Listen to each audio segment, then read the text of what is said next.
Welcome. Week 10. 10 questions. Um,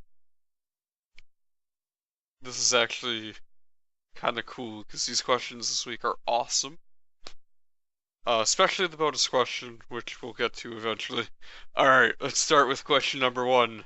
When you saw the Jags were winning, did you hope they'd pull it off? Absolutely. No team should ever go winless. Except if you're the 2008 Detroit Lions. I was actually kind of surprised I woke up because I work third shift.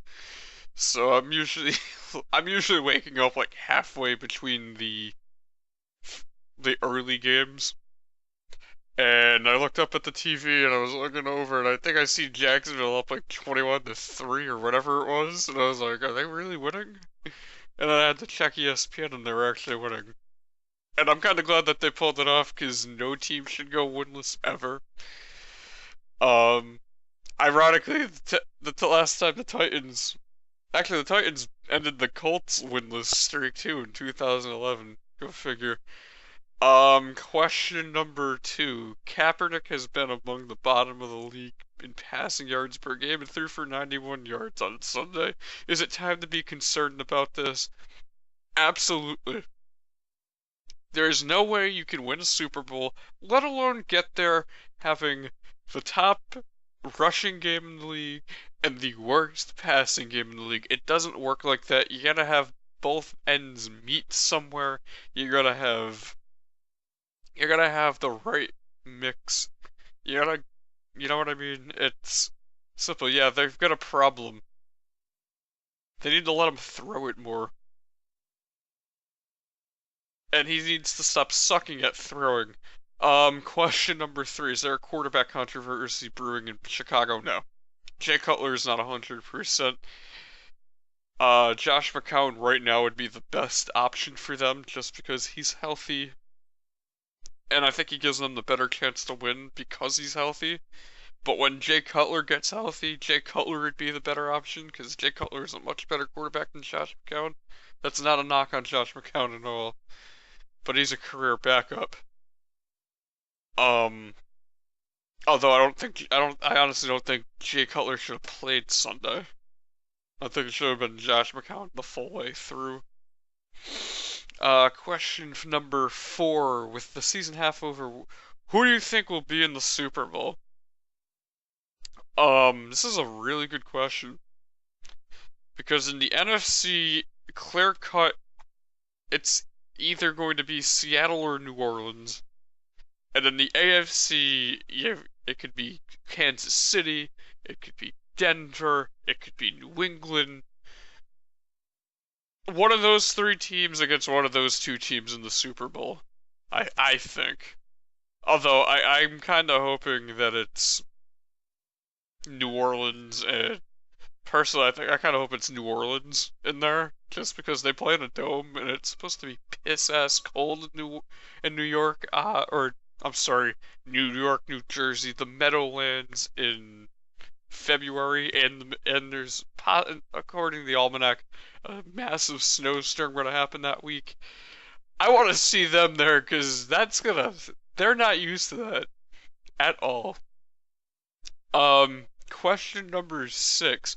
If Big Ben does get traded, what can the Steelers get for him? I think they could get a couple draft picks. Maybe a first. Not quite sure about that. They could definitely get probably a second and a third, definitely. Although I do know Big Ben does not want to be traded. He's been clear out flat cut on that. But yeah, definitely a first and a second, maybe, but definitely a second and a third. Question number seven. Should the bracket these by the way, I would just like to point out that these questions were made before the Green Bay Packers ended up re-signing them. Should the Packers bring back Matt Flynn? Well, they did end up bringing back Matt Flynn, which they need, although he should be starting instead of Scott Tolzien, no offense to him. But he knows the offensive system. He threw for 480 friggin' yards in that system a year and a half, almost 2 years ago. Um, but yeah, they should definitely start him, play him and start him. Honestly, I don't think he should have ever left. Um, Question number 8. Are the Dolphins going to cut Richie Incognito or bring him back in 2 weeks? Um, I think they'll bring him back at some point. I honestly think I think Jonathan Martin is really in fault here. Actually, I don't even know. This whole situation is just complete chaos. We heard Jonathan Martin, I'm getting bullied. Pussbag. Anyway, Richie Incognito on Sunday coming out with his side of the story, saying that Martin also said this stuff back. I honestly think it's just Jonathan Martin being a giant pussbag. Uh, the Dolphins front office and coaches, that's just a giant mess. Honest to God, I think the Tampa Bay situation is much, much more. Oh, I shouldn't say much more. Much less chaotic than the situation in Miami. And that's saying something where they were at the beginning of the year with the Mercer and Greg Schiano and the Josh Freeman war and all that happy, dappy shit. Um, yeah, definitely they should bring him back. If they cut him, then there might be even more problems than we don't already know. Question number 9. Would you rather have a great middle linebacker on your team or a great defensive end? Um, Depends on what kind of system I'm running. If I'm running a 4-3, I'd rather have a great middle linebacker. If I'm running a 3-4, I would definitely want a great defensive end. Just so I can get to honestly it'd be quicker to get to the quarterback if I had a great defensive end. Great middle linebacker for the 4-3 just because hey, he can point out where they do all of the, you know, play calling and all that stuff. Get his team in position to go on the field and just start pointing, you know, doing this, doing that, and yeah.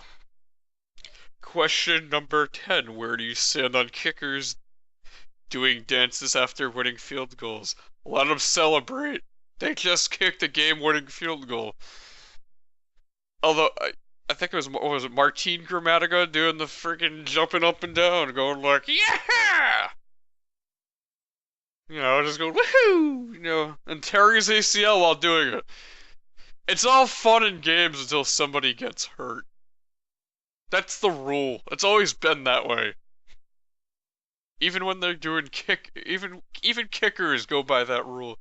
Although some people say kickers aren't athletes. Damn it, they're athletes.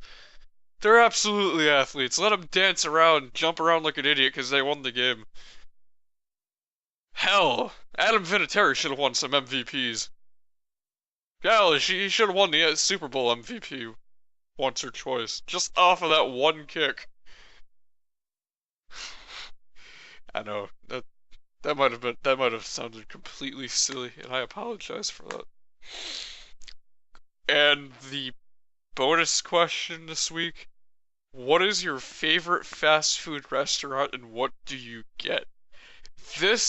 When I seen this question this week, I literally jumped for joy, ran around, running around my kitchen doing this, doing the snow angels. What's my favorite fast food restaurant? To me, here's me. I don't have a favorite fast food restaurant. You want to know why I don't have a favorite fast food restaurant? Because no matter where I go, doesn't matter, I usually spend 25, $30 on fast food anyway.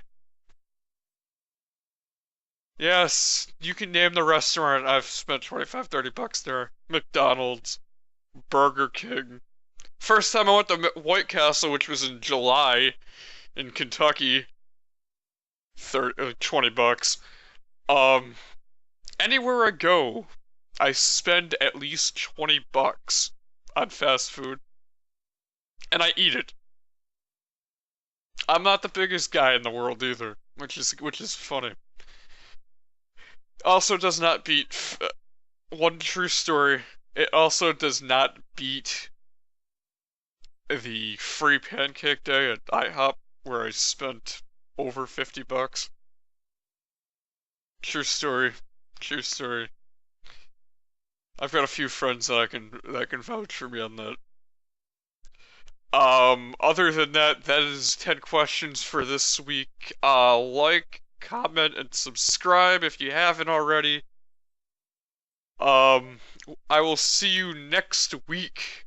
Week 11.